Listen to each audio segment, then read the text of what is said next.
Hello welcome back to my channel. അപ്പോൾ ഞാനിന്നിവിടെ ഓംലെറ്റാണ് ഉണ്ടാക്കാൻ പോകുന്നത്. അപ്പം അതെങ്ങനെയാണ്, അതിന് കുറച്ച് പൊടിക്കൈയൊക്കെ ഉണ്ടെങ്കിൽ നല്ല ടേസ്റ്റിൽ ചെയ്തെടുക്കാൻ വേണ്ടിയിട്ട് പറ്റും.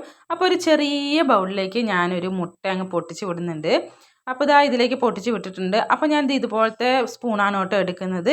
നമുക്ക് അതിലേക്ക് കുറച്ച് സവോളയും അതുപോലെ തന്നെ പച്ചമുളകും കട്ട് ചെയ്തിടാം. ചെറുതായിട്ട് കട്ട് ചെയ്താണ് കേട്ടോ.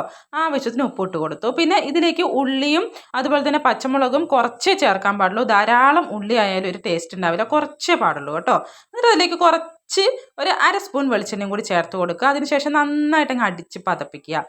അപ്പോൾ ഇങ്ങനത്തെ സ്പൂൺ ആണെങ്കിൽ മാത്രം നമുക്ക് ഇങ്ങനെ അടിച്ച് പതപ്പിക്കാൻ പറ്റുള്ളൂ, അതുകൊണ്ടാണ് ഇത് പറഞ്ഞത്. അപ്പോൾ ഈ വെളിച്ചെണ്ണയാണ് കേട്ടോ ഈ ഓംലെറ്റിൽ നല്ല ടേസ്റ്റ് കൂട്ടുന്നൊരു സാധനം. അധികമാകാനും പാടില്ല, ഒരു അര സ്പൂൺ വെളിച്ചെണ്ണ അങ്ങ് ഒഴിച്ചു കൊടുക്കുക. എന്നിട്ട് നന്നായിട്ട് അങ്ങ് പതപ്പിക്കുക. അപ്പോൾ ഈ നമ്മുടെ ഉപ്പും എന്താ പറയുക ഇതൊക്കെ അങ്ങ് സെറ്റായിട്ട് അങ്ങ് ശരിയായിക്കോളും.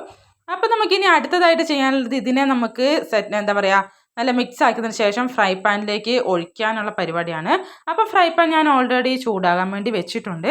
ചൂടായതിന് ശേഷം നമുക്ക് അതിലേക്ക് കുറച്ച് വെളിച്ചെണ്ണ തന്നെ തേച്ച് കൊടുക്കാം. വെളിച്ചെണ്ണ തേച്ച് കൊടുത്തിട്ട് കുറച്ചും കൂടി എന്താ പറയുക ആ എണ്ണയും കൂടി ഒന്ന് ചൂടാകാൻ വേണ്ടിയിട്ട് വെയിറ്റ് ചെയ്യാം. അതിനുശേഷം നമുക്ക് ഈ പാനിലേക്ക് ഇതങ്ങ് ഒഴിച്ചു കൊടുക്കാം. അപ്പോൾ കണ്ടില്ലേ, അധികം എന്താ പറയുക ഉള്ളി ഉണ്ടെങ്കിൽ നടുക്ക് ഇങ്ങനെ പൊങ്ങി നിൽക്കും ദോശയൊക്കെ പോലെ. അത് പാടില്ല, ഒരു രസം ഉണ്ടാവില്ല, ടേസ്റ്റ് ഉണ്ടാവില്ല.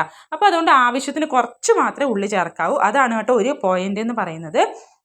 രണ്ടാമത്തെ പോയിന്റാണ് നമ്മുടെ എന്താ പറയുക വെളിച്ചെണ്ണ. പിന്നെ ഞാൻ അതിൻ്റെ മുകളിലേക്ക് കുറച്ച് കുരുമുളക് പൊടി ഇങ്ങനെ കൈയും കൊണ്ടാണ് കേട്ടോ വെതറിയത്. നമ്മൾ സ്പൂണും കൊണ്ടാകുമ്പോൾ കുറച്ച് സ്ഥലത്ത് ഇങ്ങനെ കട്ട കട്ട പോലെ കിടക്കും. അപ്പോൾ എല്ലായിടത്തും നല്ല രീതിയിൽ സ്പ്രെഡ് ആകാൻ വേണ്ടിയിട്ട് കൈയും കൊണ്ട് ഇങ്ങനെ വെതറുന്നതാണ് ഏറ്റവും നല്ലത്. പിന്നെ നമ്മളിതിനെ എന്താ പറയുക ഫുൾ ഫ്ലെയിമിലും ഇടരുത്, അതുപോലെ തന്നെ സിമ്മിലും ഇടരുത്.